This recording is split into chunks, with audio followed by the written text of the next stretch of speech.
평생을 바쳐 일궈온 삶에 터전 추억이 깃든 낡은 집에서 조용히 노년을 보내고 싶다는 소박한 꿈 여러분도 꿔보신 적 있으신가요? 하지만 만약 당신이 가장 사랑하는 가족이 그 소중한 지킴을 자신들의 성공을 가로막는 걸림돌로 여긴다면 여러분은 어떻게 하시겠습니까? 오늘 우리가 함께 나눌 이야기는 칠순을 맞이한 김영자 할머니의 기막힌 사연입니다. 서울 깍쟁이 며느리는 시어머니의 100년 된 고택을 요즘 유행하는 인스타 감성 펜션으로 개조하기 위해 온갖 계략을 꾸몄습니다. 효심인 척 가장한 설득이 통하지 않자 결국 그녀는 가장 비정한 방식을 선택했죠. 바로 시어머니를 빈손으로 내쫓는 것이었습니다. 하지만 아무도 눈여겨보지 않았던 것이 하나 있었습니다. 쫓겨나던 늙은 어머니가 값비싼 가구도 폐물도 아닌 금이 쩍쩍 갈라진 볼품없는 낡은 사발 하나만을 품에 꼭 안고 나왔다는 사실을 말입니다.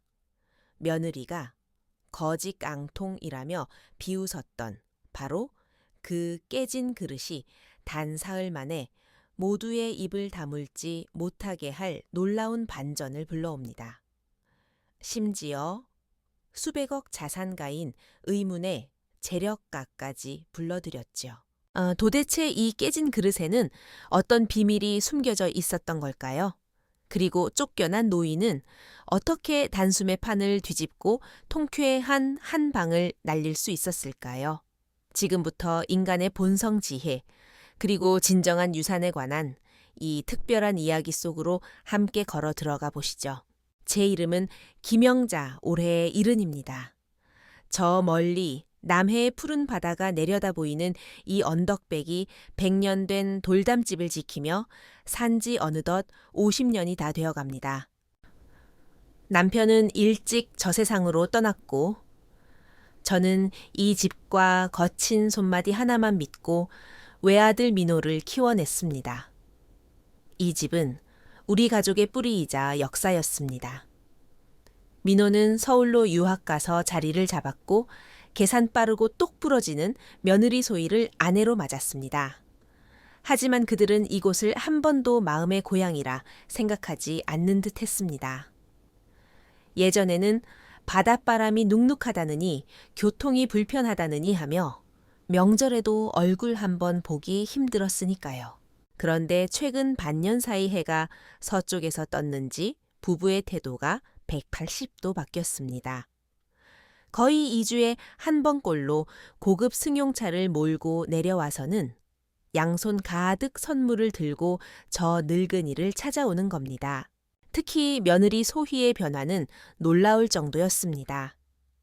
문지방을 넘자마자 곰팡이 냄새가 난다며 코를 막던 아이가 최신 스마트폰을 들고 마당이며 대청마루 구석구석을 찍어대기 바빴습니다. 입에서는 감탄사가 끊이지 않았죠. 어머님, 이 대들보 좀 보세요. 세월 묵은 나무결이 정말 예술이에요. 와, 창문 너머로 보이는 바다 뷰가 기가 막히네요. 여기야말로 숨겨진 보석이라니까요. 소희는 제 팔짱을 끼며 마치 친정엄마 대하듯 살갑게 굴었습니다. 하지만 저는 알고 있었습니다. 그 영악한 눈동자가 보고 있는 건 주름진 시어머니가 아니라 이 낡은 고택 뒤에 숨겨진 돈 냄새라는 것을요. 요즘 젊은이들 사이에서 레트로니, 뉴트로니 하며 낡은 집을 개조한 카페나 민박이 유행이라더니 우리 집도 딱 그 먹잇감이 된 것이었죠. 아니나 다를까. 어느 날 소희가 드디어 본색을 드러냈습니다. 제가 좋아하는 대추차를 진하게 끓여오고 서울 백화점에서 샀다는 고급 과자 세트를 내놓더니 제가 한숨 돌릴 때쯤 명품 가방에서 두툼한 서류 뭉치를 꺼냈습니다. 마치 회사 프레젠테이션 자료처럼 번듯하게 제본된 기획서였습니다. 여모님, 소희는 화사하게 웃으며 서류를 제 앞으로 밀었습니다. 이게 저랑 그이가 어머님을 위해 준비한 행복한 은퇴 프로젝트예요. 저는 서류에는 손도 대지 않고 가만히 며느리의 얼굴만 바라보았습니다. 어머님, 이 넓은 집에 혼자 계시기 적적하고 힘드시잖아요. 준비해온 대사가 술술 흘러나왔습니다. 저희가 생각을 해봤는데요. 이 낡은 집을 싹 리모델링해서 요즘 스타일의 고급 한옥 스테이로 만드는 거예요. 이름도 지어봤어요. 바다 위 산장. 어때요? 공사하는 동안 어머님은 서울 저희 집으로 모실게요. 편안하게 효도 받으세요. 펜션 오픈하면 어머님은 회장님이 되시는 거죠. 골치 아픈 관리는 저희가 다 하고 어머님은 매달 꼬박꼬박 용돈 받으시면서 노후 즐기시면 돼요. 저희가 매달 50만 원씩 챙겨드릴게요. 내 평생의 추억을 우리 가문의 뿌리를 단돈 50만 원에 사겠다는 신보였습니다. 저는 찻잔을 내려놓았습니다. 탁 하는 소리가 고요한 마루를 갈랐습니다. 예서희야. 제 목소리는 낮았지만 단호했습니다. 그 얘기는 더 이상 꺼내지 마라. 이 집은 네 시아버지와 내가 돌 하나, 기와 한 장 직접 날라 지은 집이다. 기둥 하나 바닥돌 하나마다 우리 땀과 눈물이 배어 있어. 여긴 우리 가족의 뿌리지 너희들 돈벌이 수단이 아니야. 소희의 얼굴에서 웃음기가 순식간에 사라졌습니다. 마치 덜 마른 행주처럼 표정이 구겨지더군요. 억지로 화를 누르는 듯 목소리는 상냥했지만 눈빛은 차가웠습니다. 어머님 생각 좀 깨어 있으세요. 요즘 세상에 누가 추억 파먹고 살아요. 집도 시대에 맞춰서 개발하는 게 집을 위하는 길이라고요. 집을 위하는 법은 내가 더 잘 안다. 제가 고개를 들어 똑바로 쳐다보며 말했습니다. 이 집 팔 생각 없다. 민박인지 펜션인지 절대 안 해. 제 거절은 잔잔한 호수에 던져진 바위처럼 큰 파장을 일으켰습니다. 순종적인 시골 노인네인 줄 알았던 제가 이렇게 딱 잘라 거절할 줄은 몰랐던 모양입니다. 이어메오니. 그때까지 꿀먹은 번거리처럼 있던 아들 민호가 입을 열었습니다. 서울 생활에 찌들어 변해버린 아들의 목소리엔 짜증이 섞여 있었습니다. 소희가 다 우리 집 잘 되라고 하는 소리잖아요. 고집 좀 그만 피우세요. 이 다 쓰러져가는 집구석 끌어안고 있는다고 쌀이 나와요. 밥이 나와요. 집구석. 아들의 입에서 나온 그 세 글자가 비수처럼 가슴에 꽂혔습니다. 아내의 치마폭에 쌓여줄 데 없이 변해버린 아들이 처량해 보였습니다. 어미가 고집 피우는 게 아니다. 너희들이 잊어버린 소중한 걸 지키려는 거야. 소중한 거요. 소희가 코웃음을 쳤습니다. 세상에서 제일 우스운 농담을 들은 듯했죠. 그녀는 팔짱을 끼고 반들반들 윤이 나는 자개장 앞을 거닐며 시골집을 경멸하는 도시 여자의 우월감을 드러냈습니다. 어머님 솔직히 말씀드릴게요. 어머님이 말씀하시는 그 소중한 것들 제 눈엔 그냥 궁상이고 고물이에요. 그녀는 손가락으로 툭툭 낡은 나무 의자를 쳤습니다. 이 의자 딱딱해서 허리만 아프죠. 벽은 비만 오면 곰팡이 슬죠. 공기 중에 퀴퀴한 냄새 나는 거 안 느껴지세요. 어머님은 자꾸 뿌리뿌리 하시는데 요즘 시대의 뿌리는 돈이에요.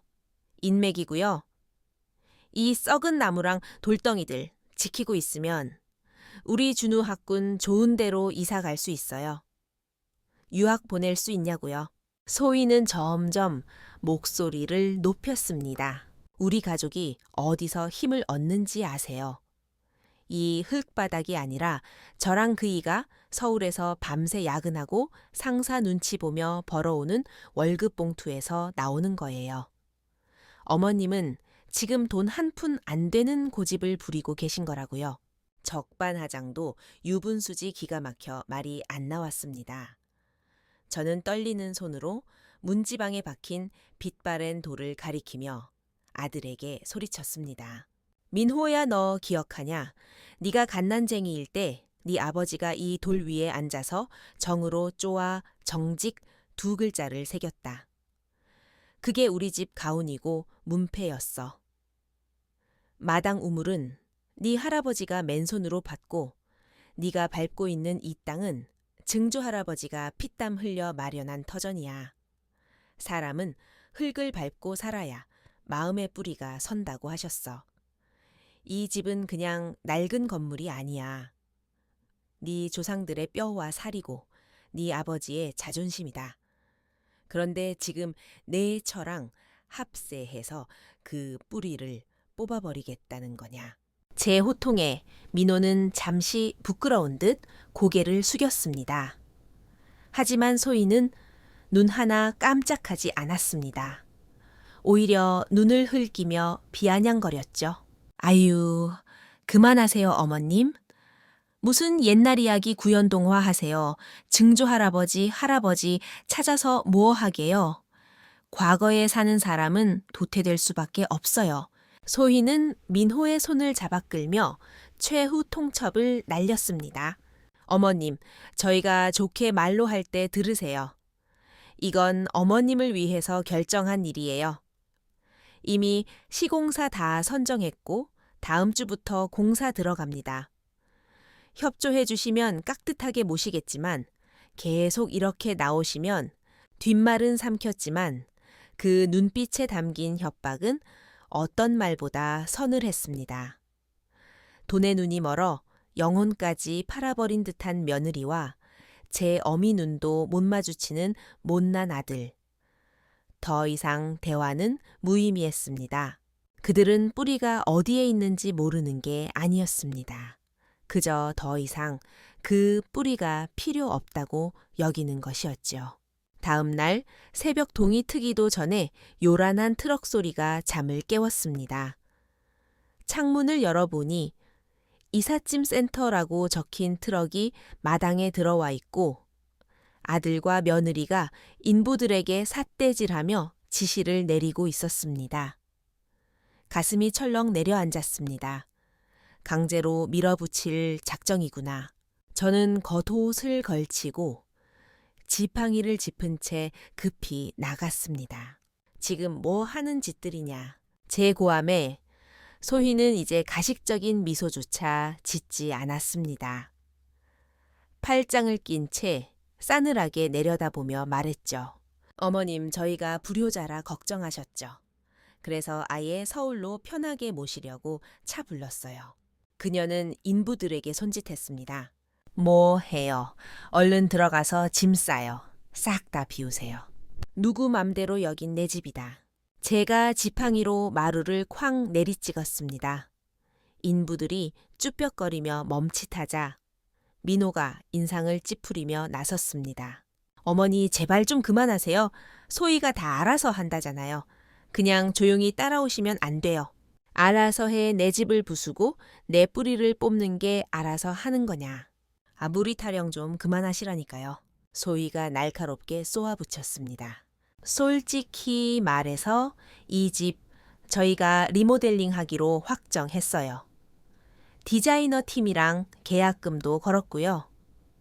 어머님이 협조 안 하셔도 진행합니다. 어차피 명의는 아버님 돌아가시면서 민호 씨 앞으로 일부 되어 있잖아요. 법적으로 가도 어머님 못 이겨요. 폐륜도 이런 폐륜이 없었습니다. 인부들은 소희의 성화에 못 이겨 신발을 신은 채 방으로 들이닥쳤습니다. 그들은 내 평생의 손때가 묻은 살림살이를 거칠게 종이상자에 처박았습니다. 남편이 남긴 낡은 서적, 내가 수놓은 식탁보 가족사진. 그들의 눈에는 그저 빨리 치워야 할 쓰레기일 뿐이었습니다. 저는 더 이상 저항하지 않았습니다. 대신 묵묵히 몸을 돌려 안방으로 들어갔습니다.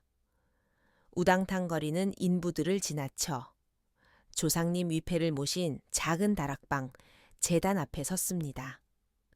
향 3개를 피우고 깊게 절을 올렸습니다. 그리고 제단 밑 깊숙한 곳에서 맑은 정화수를 떠놓곤 했던 금이 간 낡은 질그릇 사발 하나를 꺼냈습니다. 투박하고 여기저기 이가 빠진 그릇. 저는 옷소매로 그릇의 먼지를 닦아내고 가슴에 소중히 품었습니다. 이 집에서 내가 가져갈 것은 이것 하나면 좋겠습니다. 그 낡은 그릇을 안고 비틀거리는 걸음으로 현관을 나서려는데 소희가 앞을 가로막았습니다. 그녀의 시선이 제 품에 안긴 그릇에 꽂히더니 이내 경멸의 찬 웃음을 터뜨렸습니다. 하 어머님도 참 취향 독특하시네. 다른 좋은 건 다 놔두고 그 깨진 그릇 하나 챙기신 거예요. 소희는 제 품에서 그릇을 획 낚아챘습니다. 쓰레기 무게를 가늠하듯 위아래로 던져보더군요. 이걸로 뭐 하시게요?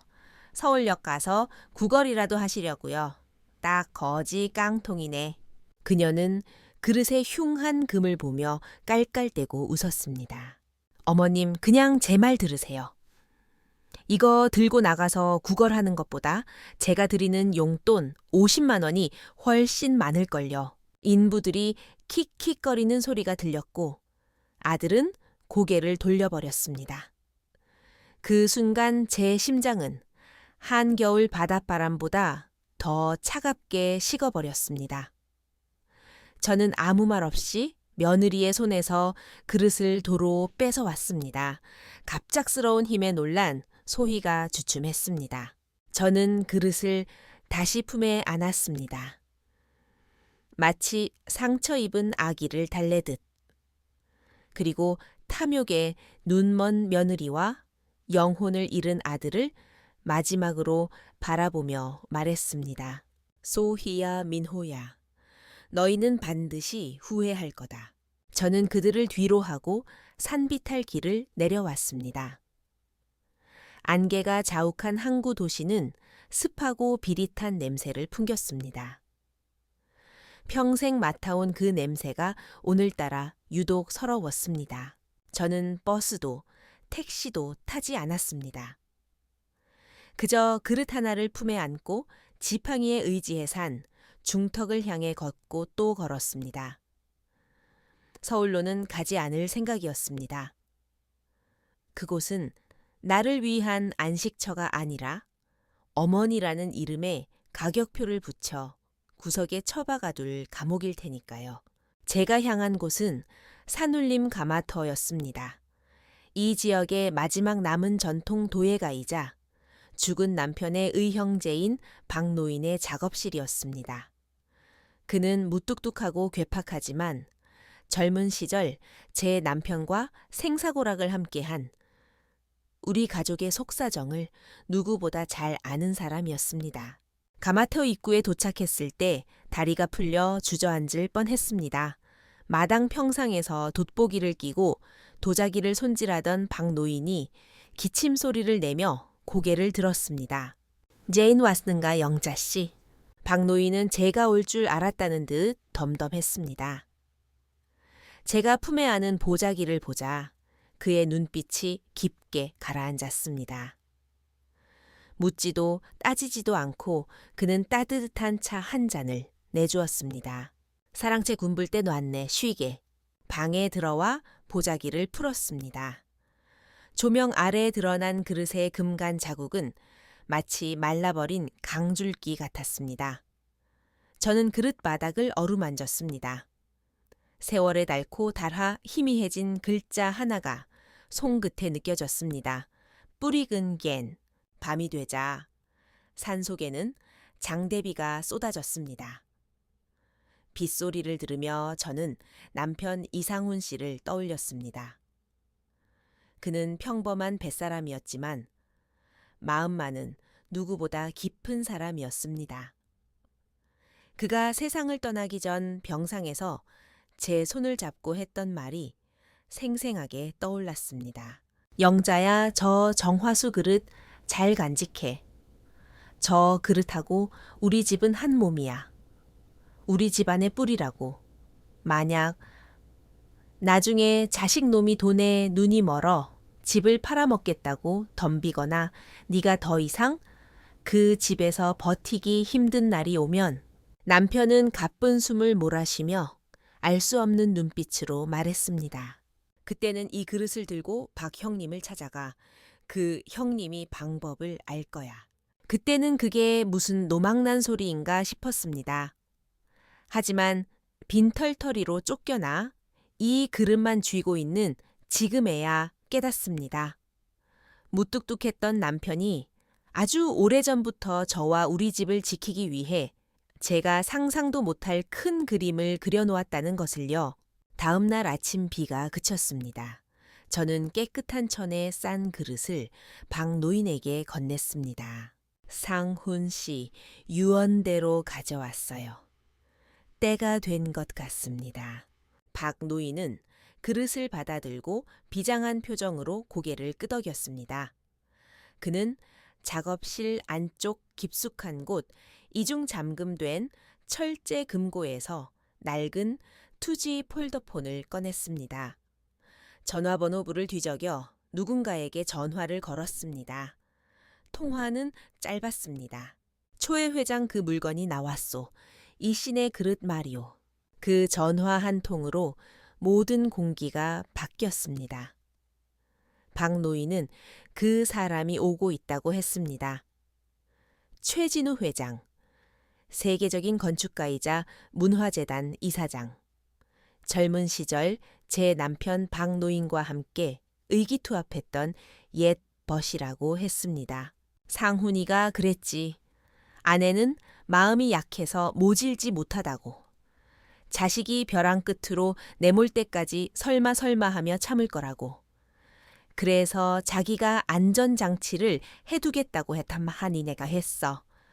최 회장한테 부탁해서 이 그릇이 나타나면 그때 나서달라고 말이야. 저는 그제야 알았습니다. 남편은 죽어서도 나를 지키고 있었구나.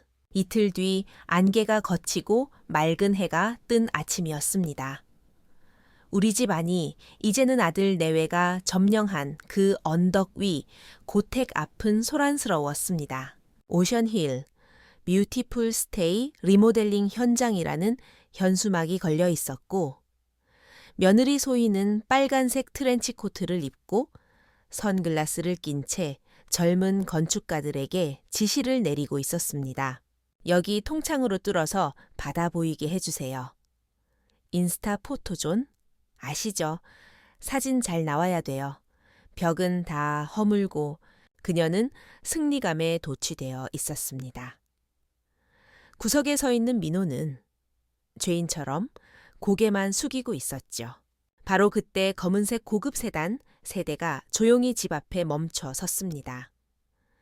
차 문이 열리고 은발의 신사가 내렸습니다.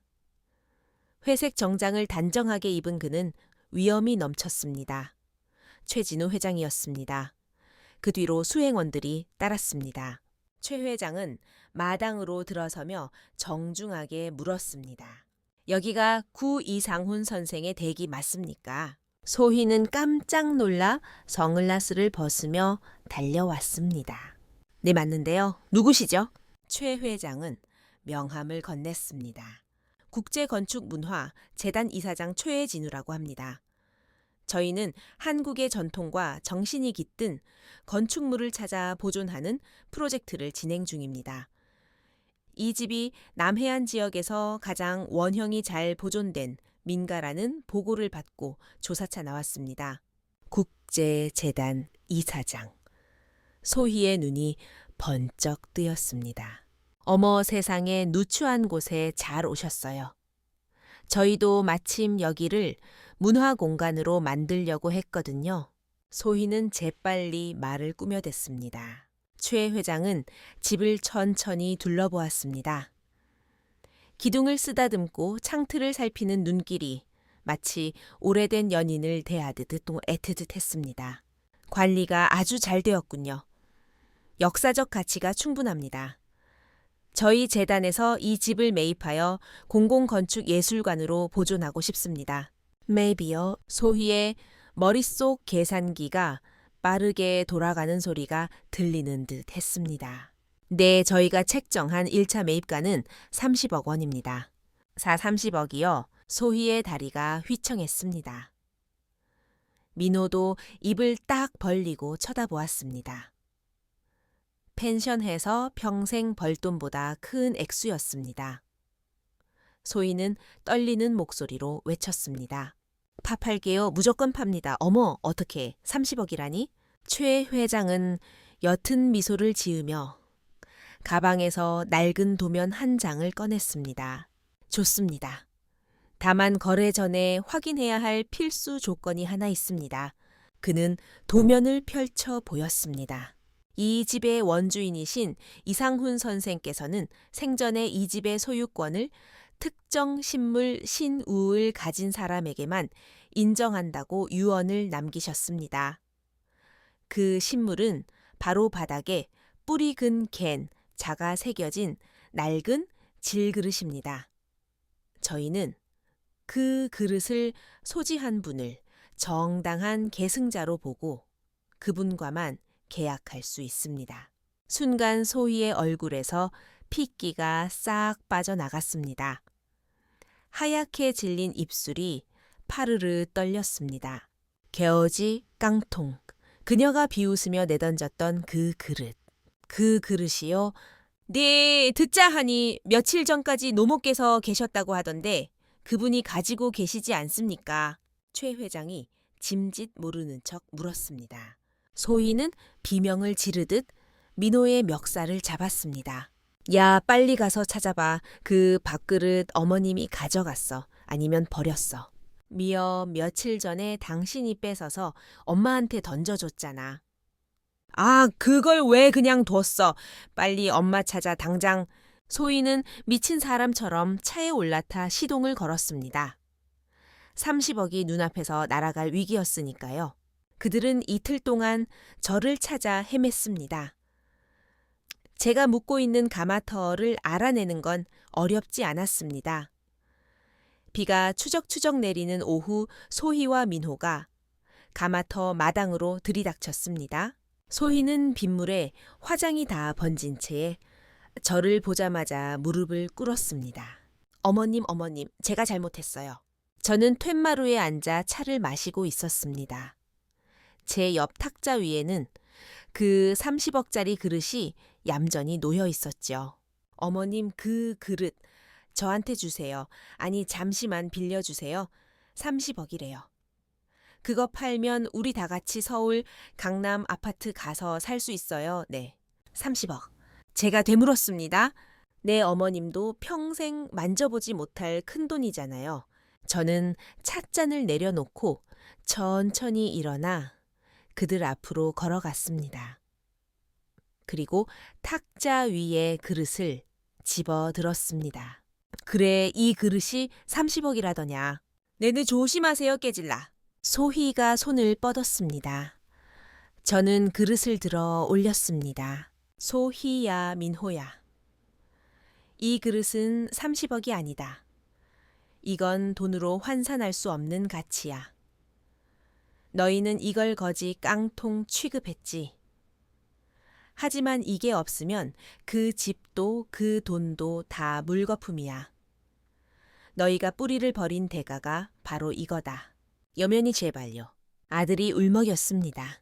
내가 너를 어떻게 키웠는데 내 집에서 나를 쫓아내고 이제 와서 돈 때문에 무릎을 꿇어 이 그릇 너희에겐 절대 못 준다. 저는 단호하게 돌아섰습니다. 뒤에서 통곡 소리가 들려왔지만 문을 닫아 걸었습니다. 다음 날 최 회장이 다시 찾아왔습니다. 저는 그릇을 그에게 건넸고 계약서에 도장을 찍었습니다. 30억 원. 저는 그중 20억 원을 지역 문화재 보존 기금과 독거노인 지원 재단에 기부했습니다. 그리고 나머지 10억 원은 제 노후를 위한 신탁 자금으로 묶어두었습니다. 변호사가 관리하며 매달 생활비와 의료비가 나오도록 설정했죠. 최 회장이 물었습니다. 정말 자제분들에게 한 푼도 안 남기시겠습니까? 저는 웃으며 대답했습니다. 그 아이들에게 필요한 건 돈이 아닙니다. 사람이 되는 법을 배우는 게 먼저지요. 돈을 주면 그들은 영영 깨닫지 못할 겁니다. 며칠 후 집 앞에는 안내판이 붙었습니다. 구 이상훈 선생 가옥, 공공문화유산으로 지정, 김영자 여사 기증.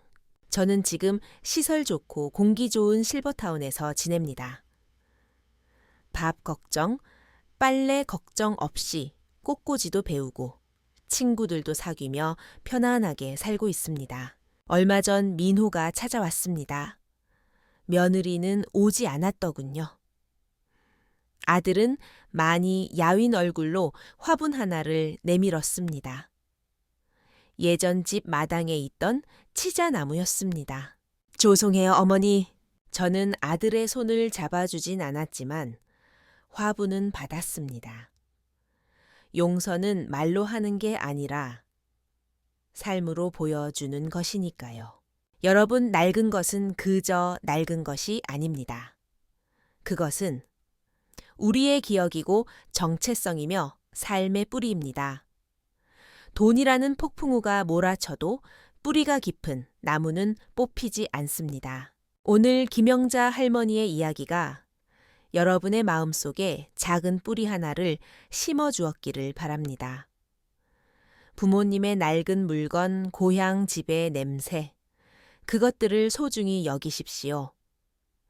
그것이 언젠가 여러분을 지켜줄 가장 큰 재산이 될지도 모르니까요.